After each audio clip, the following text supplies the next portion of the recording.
Rajasthan BJP का संकट थमता नहीं दिख रहा है। राज्य में पार्टी दो धड़ों में बंट चुकी है। एक खेमा पूर्व सीएम और बीजेपी विधायक वसुंधरा राजे सिंधिया का है तो दूसरा खेमा उनके विरोधियों का है, जिसमें प्रदेश बीजेपी अध्यक्ष सतीश पूनिया भी शामिल हैं। राजस्थान में 2023 के अंत में विधानसभा चुनाव होने हैं और चुनावों को लेकर दोनों ही गुट आमने सामने हैं। वसुंधरा केंद्रीय नेतृत्व पर दबाव बना रही हैं कि उन्हें सीएम पद का उम्मीदवार घोषित किया जाए, लेकिन विरोधी गुट इसके लिए तैयार नहीं है। ऐसे में बीजेपी के राष्ट्रीय अध्यक्ष जेपी नड्डा ने वसुंधरा को बड़ा ऑफर दिया है। राजस्थान बीजेपी में बंटवारा होता दिख रहा है। वसुंधरा राजे सिंधिया पार्टी के अंदर समझौते को तैयार नहीं है। वो पार्टी हाईकमान पर दबाव बना रही हैं कि उन्हें सीएम पद का उम्मीदवार जल्दी से जल्दी घोषित किया जाए, लेकिन बीजेपी वसुंधरा के दबाव में आती नहीं दिख रही है और इसके पीछे का सबसे बड़ा कारण है मई-जून 2018 में केंद्रीय गृह मंत्री अमित शाह और वसुंधरा राजे सिंधिया के बीच हुआ विवाद। दरअसल ये वो समय था जब अमित शाह बीजेपी के राष्ट्रीय अध्यक्ष थे और राजस्थान की मुख्यमंत्री थी वसुंधरा राजे सिंधिया। राजस्थान सरकार और प्रदेश संगठन में कुछ नियुक्तियों को लेकर वसुंधरा और अमित शाह के बीच टकराव इससे पहले ही शुरू हो चुका था और हर बार अमित शाह को ही झुकना पड़ा। यहां तक कि अमित शाह को प्रदेश अध्यक्ष भी वसुंधरा के कहने पर ही बनाना पड़ा। वसुंधरा उस समय राजस्थान में सीएम थी, पार्टी के पास जबरदस्त बहुमत था और अधिकांश विधायक उनके साथ थे। इसीलिए अमित शाह की हिम्मत उस दौरान वसुंधरा राजे की राय के खिलाफ जाने की नहीं हुई।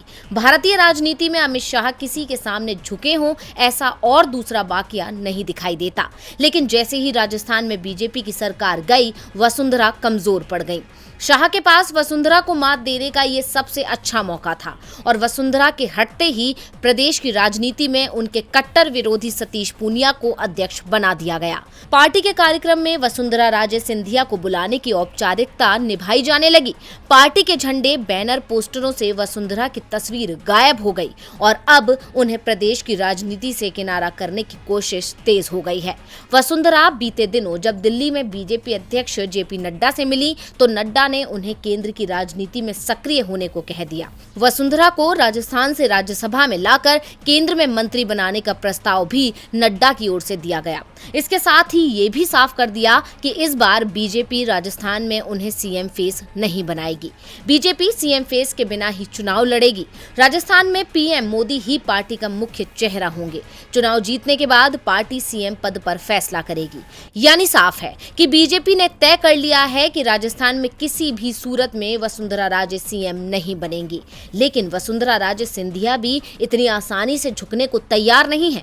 उन्होंने अभी अपने पत्ते पूरी तरह से नहीं खोले हैं। चुनाव होने में 1.5 साल बाकी है। ऐसे में बीजेपी की नजर वसुंधरा पर है। क्या वो बगावती तेवर बरकरार रखते हुए आगे बढ़ेंगी या फिर अलग पार्टी बनाने का जोखिम उठाएंगी? केंद्र में मंत्री बनने का मौका तो खैर उनके पास है ही। टीवी लाइव की रिपोर्ट।